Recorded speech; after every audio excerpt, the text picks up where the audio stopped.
What was the creepiest, scariest thing that ever happened while you were alone? I was fishing alone along a stretch of river after work one day. The same car drove by me really slowly half dozen times, both directions. I got a bit creeped out, so when I heard it coming again, I pulled my phone out and pretended I was talking to someone. A guy looking like a creepy hillbilly, think the cop killer in the movie House of 1000 Corpses, got out of his, still idling, car, paced back and forth a couple of the times near his still open door, and came at me with his fists clenched, holding something, in a manic, tunnel vision, an aggressive and somewhat dazed posture. As he neared me, I started describing him to the imaginary person on the other line. I did not make a real phone call because as the person pulled up, and it happened kind of fast, it freaked the person out and they ran back to their car and sped the fuck off. I called the local police to report it. Immediately after, I sincerely think I avoided serious danger. The person was clearly not coming over to see how the fishing was. Nor was I on private property and about to get kicked out by the landowner. I was camping with friends. It was early in the season and we were the only ones in that section of the park. One morning I stayed in my sleeping bag in the tent while everyone else went to the facilities, which were a bit of a walk away. I dozed off again. I was awoken by someone grabbing my foot through the tent. I was groggy and assumed it was a friend playing a joke and kicked and said fuck off. My foot was grabbed again and pulled, and I kicked again pretty hard, not afraid to kick my friend who was now pissing me off. He stopped and I dozed off again. I woke up again probably less than half an hour later and heard my friends in the distance, returning. When they got back, I asked them who was the one trying to wake me up. They had no idea what I was talking about. Honestly, I told them about something grabbing my foot through the tent and they thought I was trying to tell a story to scare them. I still have no idea what it was. It wasn't even dark out at the time. When I was 10, my parents and I lived across the street from my grandmother. It was around 8:30 or 9 p.m. It had just been dark for 15 or 20 minutes. I told my mom I was running across the street to my grandmother's house. Instead of going across the street, I walked over to a convenience store about 6 blocks away. On my way back while devouring a Three Musketeers bar, I was at an intersection. A car a block away, not a cop, was going through the intersection and he slammed on his brakes and squealed in reverse and whips his car around and squealed towards me. At this point it is pitch black and no one is out and I take off running. I cut between a house and hopped a fence and started down an alley. I see his headlights getting brighter and slow down and he turns into the alley. I dive down and hide behind 2 trash cans while this fucker creeps by at 2 miles an hour. He passes and pulls out of the alley and I hear his tires squealing and I am shaking and paralyzed with fear. After about 20 or 30 seconds I get my shit together and stand up, make it about 20 feet, and I see his headlights coming into the alley again. This time I was behind someone's detached garage. Looking around the corner of the garage I see the guy, and although I couldn't make out his face I could see his head on a swivel breaking his neck looking for me. He pulled back out of the alley and I hopped or went through every person's backyard for 3 blocks till I made it home. The part that sucks as an adult and knowing how dangerous that situation is, I didn't tell my parents because I didn't want to get busted for lying. I feel really bad now. Someone should have been notified. The authorities should have definitely been looking for that guy. I had something like that when I was like 10. I was dicking around with my new scooter up and down the road one summer. An old F-150 drove by, and immediately slammed on the brakes. I happened to be by one of my neighbor's driveways, so I bolted into the driveway and hid in the space where his fence went into his driveway. Kinda made a he would understand if he saw me back here decision. The truck fast reversed, and started idling at the corner of the intersection. For a solid minute he stayed there before taking off, and I waited another 5 minutes before leaving my hiding place and bolting home for the rest of that day. Never told my parents about it. When I was around 11 or so, my siblings and I were all playing hide and seek in my house. Now I know under the bed is the first place you always look, but for whatever reason I decided to hide under my little sister's bed in her dark room. So I get down on the floor and squeeze under and wait for the seeker to come looking for me, and as I am laying there waiting I hear a little girl giggle next to me.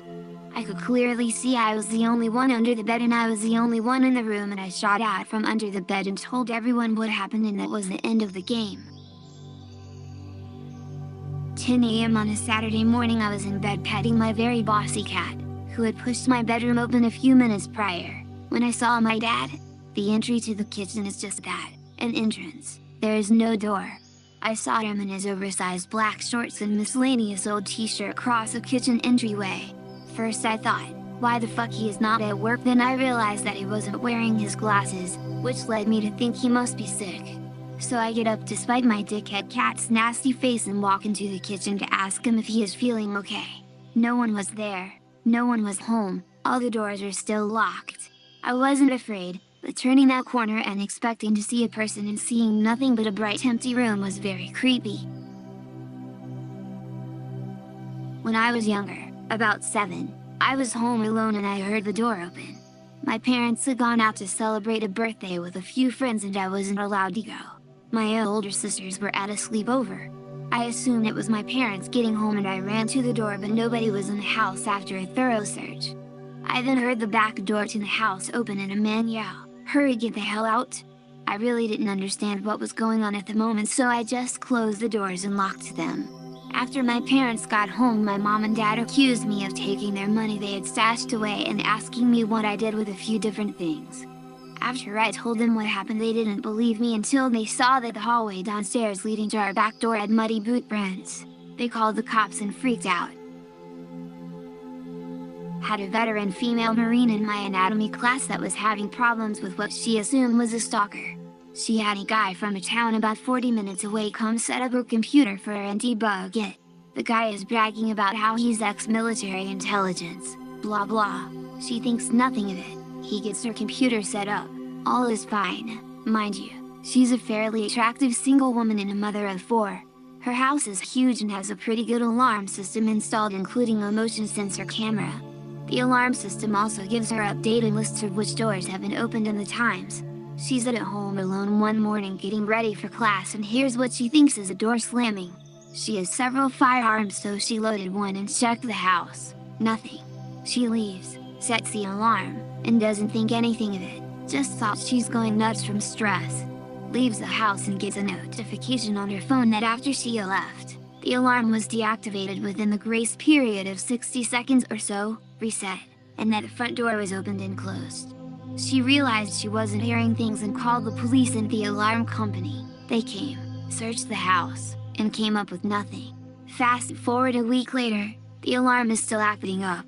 Cops have been called a second time, and her neighbor has helped her search the house.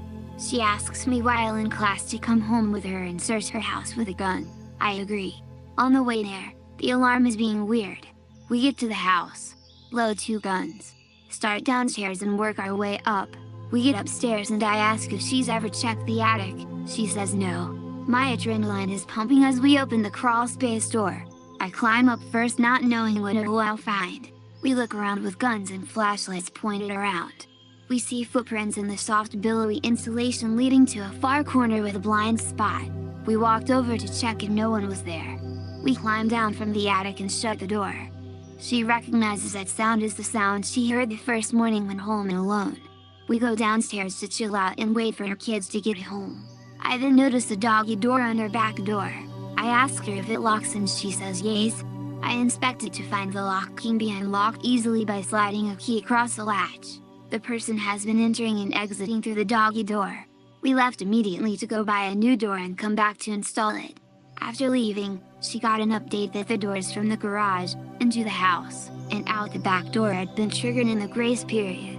They have been hiding in the garage while we were in the house. This was my story from a similar thread months ago, but it still pertains. It was 2 AM and I was bored.